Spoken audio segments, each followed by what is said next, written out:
जाटवी गलज्जलप्रवाहपावितस्थले गलेवलम्ब्य लम्बिताम्बुजङ्गतुङ्गमालिकां डमड्डमड्डमड्डमड्। नमस्कार, आप सबका हमारे चैनल पे स्वागत है। हम आपको इस वीडियो में बताएंगे कि भद्रा की उत्पत्ति कैसे हुई, मतलब भद्रा कौन है और इसमें कौन कौन से कार्य करने निषेध हैं, मतलब वर्जित हैं।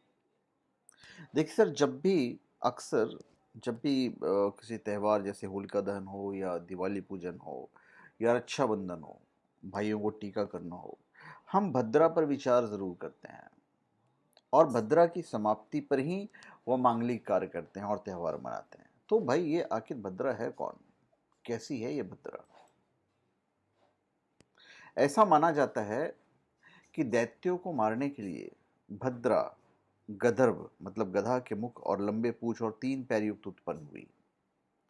पौराणिक कथा के अनुसार भद्रा भगवान सूर्य नारायण और पत्नी छाया की कन्या और शनि की बहन है। भद्रा काले वर्ण, लंबे केश, बड़े दांत वाली और भयंकर रूप वाली कन्या है। जन्म लेते ही भद्रा यज्ञों में विघ्न बाधा पहुंचाने लगी और मंगल कार्यों में उपद्रव करने लगी और सारे जगत को पीड़ा पहुंचाने लगी। ये उनकी उत्पत्ति की कथा है। जन्म लेते ही वह संसार को ग्रसने दौड़ी, यज्ञों में विघ्न पहुंचाने लगी, उत्सवों और मंगलिक कार्यों में उपद्रव करने लगी। उसके भयंकर रूप और उपद्रवी स्वभाव को देखकर कोई भी उससे विवाह करने को तैयार नहीं हुआ। तो सूर्यदेव ने अपनी पुत्री के लिए स्वयंवर का आयोजन किया। तो भद्रा ने तोरण, मंडप आदि सभी उखाड़कर आयोजन को नष्ट कर डाला और सभी लोगों को कष्ट देने लगी। तब सूर्य नारायण ने भद्रा को समझाने के लिए ब्रह्मा जी से प्रार्थना की, उनसे परामर्श मांगा कि भाई क्या किया जाए। तो ब्रह्मा जी ने तब विष्टि से कहा कि भद्रे, बव, बालव, कौलव आदि करणों के अंत में तुम निवास करो और जो व्यक्ति तुम्हारे समय में गृह प्रवेश तथा मांगलिक कार्य करें, तुम उन्हीं में विघ्न डालो। जो तुम्हारा आदर नहीं करे, उनका कार्य तुम बिगाड़ देना। तो ये ब्रह्मा जी उनको उपदेश दिए, तुम उनके कार्य ध्वस्त कर सकते हो जो तुम्हारा आदर नहीं करे। फिर बाद में सूर्य नारायण ने अपनी पुत्री भद्रा का विवाह विश्वकर्मा के पुत्र विश्वरूप के साथ किया। कर्ण पंचांग का 5वां अंग है। प्रत्येक तिथि को 2 भागों में बांटने के कारण इसे कर्ण कहते हैं। बव, बालव आदि 7 करणों की एक महीने में बार बार आवृत्ति होती है और इसलिए वे चर कर्ण कहलाते हैं। चर कर्ण में 7वें कर्ण विष्टि का नाम भद्रा है। तो ये आपको भी हमेशा ध्यान रखना पड़ेगा भद्रा के बारे में। मान्यता है कि जब भद्रा का वास किसी पर्व काल में स्पर्श करता है तो उसके समय की पूर्ण अवस्था तक श्रद्धा वास माना जाता है। भद्रा का समय 7 से 13 घंटे 20 मिनट का माना जाता है, लेकिन बीच में नक्षत्र और तिथि के अनुक्रम तथा पंचक के पूर्वार्ध नक्षत्र के मान और गणना से इसके समय में घट बढ़ हो सकती है। तो भद्रा युक्त पर्व काल का वो समय छोड़ देना चाहिए जिसमें भद्रा के मुख तथा पुच्छ का विचार हो।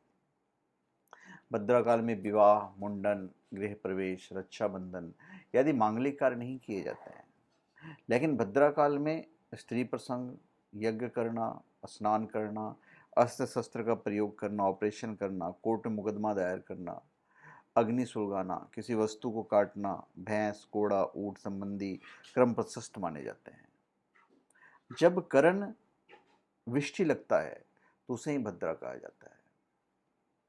यदि आप शुभ कार्य करते हैं तो अशुभ परिणाम मिलने की प्रबल संभावना होती है। मुहूर्त मार्तंड में कहा है, यम भद्रा शुभ कार्येषु अशुभा भवति, अर्थात शुभ कार्य में भद्रा अशुभ होती है। ऋषि कश्यप ने भी भद्रा काल को अशुभ तथा दुखदायी बताया है। न कुर्यात मंगलम विष्ट्या जीवितार्थी कदाचन कुर्वन् अज्ञस्तदा क्षिप्रम ततस्रव नाशताम वर्जेत। अर्थात जो व्यक्ति अपना जीवन सुखमय व्यतीत करना चाहता है उसे भद्रा काल में कोई मंगल कार्य नहीं करने चाहिए। और यदि आप अज्ञातवश भी ऐसा कार्य करते हैं तो मंगल कार्य का फल अवश्य ही नष्ट हो जाएगा।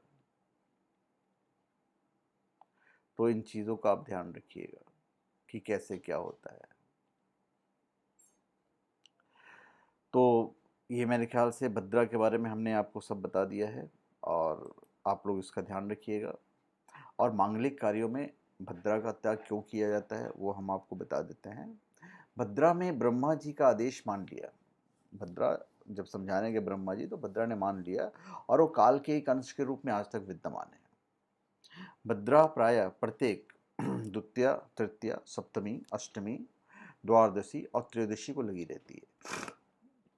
भद्रा 5 घड़ी मुख में, 2 घड़ी कंठ में, 11 घड़ी हृदय में, 4 घड़ी नाभि में, 5 घड़ी कटी में और 3 घड़ी पुच्छ में स्थित रहती है। तो जब भद्रा मुख में स्थित रहती है तब कार्य का नाश, कंठ में होने पर धन का नाश, हृदय में प्राण का नाश, नाभि में कलह, कमर में अर्थभ्रंश होता है, किंतु पुच्छ में भद्रा विजय और कार्य सिद्धि कराती है।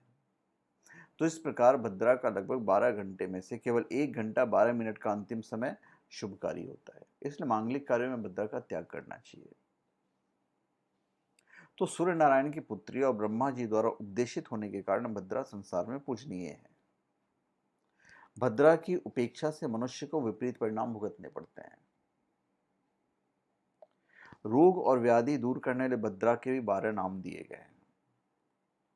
वह धन्या, दधिमुखी, भद्रा, महामारी, खरानना, कालरात्रि, महारुद्रा, विष्टि, कुलपुत्रिका, भैरवी, महाकाली, अरुणाम क्षयंकरी। तो भद्रा के इन 12 नामों को जो प्रातःकाल उठकर स्मरण करता है उसे किसी भी रोग का भय नहीं रहता है और सभी ग्रह उसके अनुकूल हो जाते हैं और उसके कार्यों में कोई विघ्न होता ही नहीं है। तो मेरे ख्याल से मैंने आपको सारी चीज़ें बता दी हैं। और एक चीज़ मैं आपको और बता दूं कि भद्रा का जो फल होता है, सोमवार और शुक्रवार की भद्रा कल्याणकारी होती है, शनिवार की वृश्चिकी, गुरुवार की पुण्यवती और शेष वारों की भद्रिका होती है। अतः सोमवार, गुरुवार, शुक्रवार को भद्रा का दोष नहीं होता है। किस दिन? सोमवार, गुरुवार, शुक्रवार। हमेशा ध्यान रखिएगा। तो धन्यवाद। आप सबका हमारे चैनल पे स्वागत है। आप हमारे चैनल पे सब्सक्राइब करें और अपनी कमेंट दीजिए। धन्यवाद।